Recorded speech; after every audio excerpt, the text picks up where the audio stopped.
कबूतर की कहानी। तपती दोपहर में प्यास से बेहाल एक छोटी सी चींटी पानी की तलाश में भटक रही थी। बहुत देर भटकने के बाद उसे एक नदी दिखाई पड़ी और वो खुश होकर नदी की ओर बढ़ने लगी। नदी के किनारे पहुंचकर जब उसने कल बहता शीतल जल देखा तो उसकी प्यास और बढ़ गई। वह सीधे नदी में नहीं जा सकती थी, इसलिए किनारे पड़े एक पत्थर पर चढ़कर पानी पीने का प्रयास करने लगी। लेकिन इस प्रयास में वह अपना संतुलन खो बैठी और नदी में गिर पड़ी। नदी के पानी में गिरते ही वह तेज घेर में बहने लगी। उसे अपनी मृत्यु सामने दिखाई देने लगी। तभी कहीं से एक पत्ता उसके सामने आकर गिरा। किसी तरह वह उस पत्ते पर चढ़ गई। वह पत्ता नदी किनारे स्थित एक पेड़ पर बैठे कबूतर ने फेंका था, जिसे चींटी को पानी से गिरते हुए देखा। उसने प्राण बचाना चाहता था। पत्ते से साथ हुए चींटी किनारे पर आ गई और कूदकर सूखी भूमि पर पहुंच गई।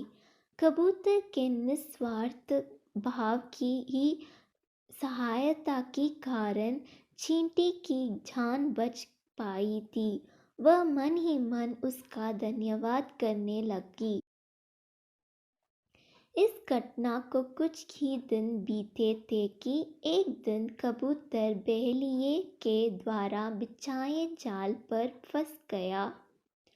उसने वहां से निकलने के लिए बहुत पंख फड़फड़ाने लगा, बहुत जोर लगाया, लेकिन जाल से निकलने से सफलता नहीं हो पाया। बहेलिया ने जाल उठाया और अपने घर की ओर जाने लगा। कबूतर निस्सहाय से जाल के भीतर कैद था। जब चींटी जाल में फंसे कबूतर पर पड़ी तो उसने वह दिन स्मरण हो आया जब कबूतर ने उसके प्राणों की रक्षा की थी। चींटी तुरंत बहेलिये के पास पहुंची और उसके पैर पर जोर जोर से काटने लगी। बहेलिया दर्द से चटपटाने लगा। जाल पर से उसकी पकड़ ढीली पड़ गई और जाल जमीन पर जा गिरी। कबूतर का जाल से निकलने का अवसर प्राप्त हो चुका था। वह झटपट जाल से निकला और इस तरह चींटी ने कबूतर के द्वारा किए गए उपकार का फल चुकाया।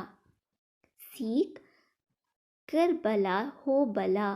दूसरों पर किया गया उपकार कभी व्यर्थ नहीं जाता। उसका प्रतिफल कभी ना कभी अवश्य प्राप्त होता है।